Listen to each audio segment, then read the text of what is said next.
BMTC ಚಾಲಕರ ವಿರುದ್ಧ ಸಾಲು ಸಾಲು ದೂರುಗಳು ಬರ್ತಾ ಇದೆ. ಯಾವ ರೀತಿಯ ದೂರುಗಳು ಅಂದ್ರೆ ರಾಂಗ್ ಡ್ರೈವಿಂಗ್ ಮಾಡ್ತಾ ಇದ್ದಾರೆ, ಜೊತೆಗೆ ಸಿಗ್ನಲ್ ಜಂಪ್ ಮಾಡ್ತಾ ಇದ್ದಾರೆ, ಕಿರಿಕಿರಿ ಉಂಟು ಮಾಡ್ತಾರೆ. ಈ ರೀತಿಯ ಸರಣಿ ದೂರುಗಳು ಬರ್ತಾ ಇದೆ. ಬಿಎಂಟಿಸಿ ಚಾಲಕರಿಗೆ ಡ್ರೈವಿಂಗ್ ತರಬೇತಿ ಕೊಡಿ ಅಂತ ಕೇಳ್ತಾ ಇದ್ದಾರೆ ಸಾರ್ವಜನಿಕರಿಂದ. ಈಗ ಬಿಎಂಟಿಸಿ ನಿಗಮಕ್ಕೆ ಈ ಸಂಬಂಧಿತ ದೂರು ಕೂಡ ಹೋಗಿದೆ. ಅದಕ್ಕೆ ಸಂಬಂಧಪಟ್ಟ ಹಾಗೆ ವಿಡಿಯೋಗಳನ್ನು ಕೂಡ ಕಳಿಸಿದ್ದಾರೆ.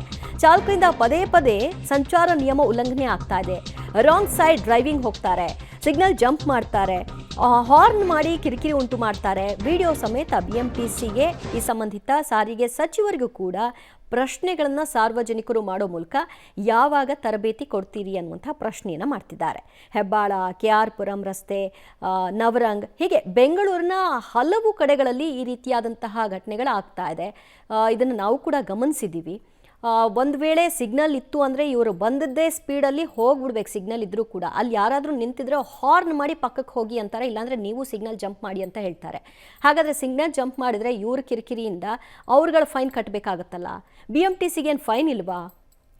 ಮತ್ತಷ್ಟು ಮಾಹಿತಿ ಪಡೆಯೋಣ ನಮ್ಮ ಪ್ರತಿನಿಧಿ ಲೋಕೇಶ್ರಿಂದ. ಲೋಕೇಶ್, ಇದನ್ನು ಬೆಂಗಳೂರಿನಲ್ಲಿ ಬಹಳಷ್ಟು ಸರಿ ನಾವು ಗಮನಿಸಿದ್ದೀವಿ, ಆದರೆ ಇದಕ್ಕೆ ಕಡಿವಾಣ ಬೀಳ್ತಾನೆ ಇಲ್ಲ. ಈಗಲಾದರೂ ಎಚ್ಚೆತ್ತುಕೊಳ್ಳುತ್ತೆ ಅಂತ ಅನ್ನಿಸ್ತಾ ಇದೆಯಾ? ದಿವ್ಯಾ, ಖಂಡಿತವಾಗೂ ಬೆಂಗಳೂರಿನಲ್ಲಿ BMTC ಸಂಚಾರಿ ನಿಯಮಗಳ ಉಲ್ಲಂಘನೆ ಮತ್ತು ಅಪಘಾತಗಳು ಆಗ್ತಾನೆ ಇದ್ದಾವೆ. ಈ ಸಂಬಂಧ ಸಾರ್ವಜನಿಕರಿಂದ ನಿಗಮಕ್ಕೆ, ಸಾರಿಗೆ ಸಚಿವರಿಗೆ ಸಾಕಷ್ಟು ಬಾರಿ ದೂರುಗಳು ಹೋಗ್ತಾ ಇದ್ರು ಕೂಡ ಅವರು ಸರಿಪಡಿಸಿಕೊಳ್ಳುವಂಥ ವ್ಯವಸ್ಥೆಯನ್ನು ಕೂಡ ಮಾಡ್ತಾ ಇಲ್ಲ. ಹಾಗಾಗಿ ಪದೇ ಪದೇ ಹೇಳ್ತಾನೆ ಇರುವಂಥದ್ದು, ಈ ನಿಟ್ಟಿನಲ್ಲಿ ಸಾರಿಗೆ ಸಚಿವರು ಮತ್ತು BMTC MD ಅವರು ಎಚ್ಚೆತ್ತು. ಈ ರೀತಿ ಸಂಚಾರಿ ನಿಯಮಗಳನ್ನು ಉಲ್ಲಂಘನೆ ಮಾಡುವಂಥ ಚಾಲಕರು ಯಾರಿದ್ರೆ ಅಂತಹ ಗಾಡಿಗಳ ಮೇಲೆ ಕೇಸುಗಳಿವೆ. ಆ ಕೇಸುಗಳು ಕೂಡ ಫೈನ್ ಆಗ್ತಾ ಇದ್ರೆ ದಂಡವನ್ನು ಕೂಡ ಪಾವತಿ ಮಾಡ್ತಿಲ್ಲ.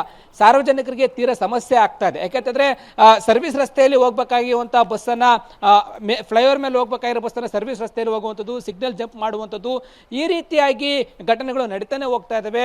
ಬೈಕು ಕಾರ್ಗೆ ಟಚ್ ಮಾಡ್ಕೊಂಡು ಹೋಗುವಂಥದ್ದು, ಇಂತಹ ರ್ಯಾಶ್ ಡ್ರೈವಿಂಗ್ ಬಗ್ಗೆ ಕೂಡ ಸಾಕಷ್ಟು ದೂರು ದಾಖಲಾಗ್ತಾ ಇದೆ.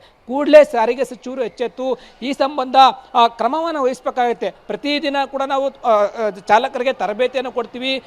ರಸ್ತೆಯಲ್ಲಿ ಹೋಗ್ಬೇಕಾದ್ರೆ ಸಾರ್ವಜನಿಕರಿಗೆ ತೊಂದರೆ ಆಗದ ರೀತಿಯಲ್ಲಿ ಸಂಚಾರವನ್ನು ಮಾಡಬೇಕು ಅಂತೇಳಿ ತಿಳಿಪಡಿಸ್ತೀವಿ, ಜಾಗೃತವನ್ನುಗೊಳಿಸ್ತೀವಿ ಅಂತ ಹೇಳ್ತಾರೆ. ಆದರೆ ಈ ರೀತಿಯ ಆಗುವಂಥ ಪ್ರಕರಣಗಳು ದಿನೇ ದಿನೇ ಜಾಸ್ತಿ ಆಗ್ತಾನೆ ಹೋಗ್ತಾ ಇದ್ದಾವೆ. BMTC ಚಾಲಕರು ಅಷ್ಟೇ ಎಚ್ಚೆತ್ಕೊಂಡು ಸಾರ್ವಜನಿಕರು ಓಡಾಡುವಂಥ ಪ್ರದೇಶಗಳು, ವಾಹನಗಳು, ಬೈಕ್ಗಳು ಮತ್ತು ಮಹಿಳೆಯರು, ಮಕ್ಕಳು ಓಡಾಡ್ತಾ ಇರ್ತಕ್ಕ ಪ್ರದೇಶ ನಿಧಾನವಾಗಿ ಚಲಿಸಬೇಕಾಗತ್ತೆ. ಸಂಚಾರಿ ನಿಯಮಗಳನ್ನು ಕೂಡ ಪಾಲನೆ ಮಾಡಬೇಕಾಗತ್ತೆ. ಅಪಘಾತಗಳನ್ನು ಕೂಡ ತಡೆಗಟ್ಟಬೇಕಾಗತ್ತೆ.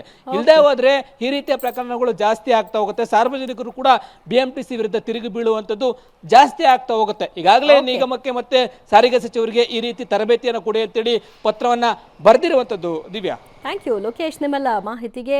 ಹಲವು ಕಡೆಗಳಲ್ಲಿ no tolerance, zero tolerance zone ಅಂತೆಲ್ಲ ಹಾಕಿರ್ತಾರೆ.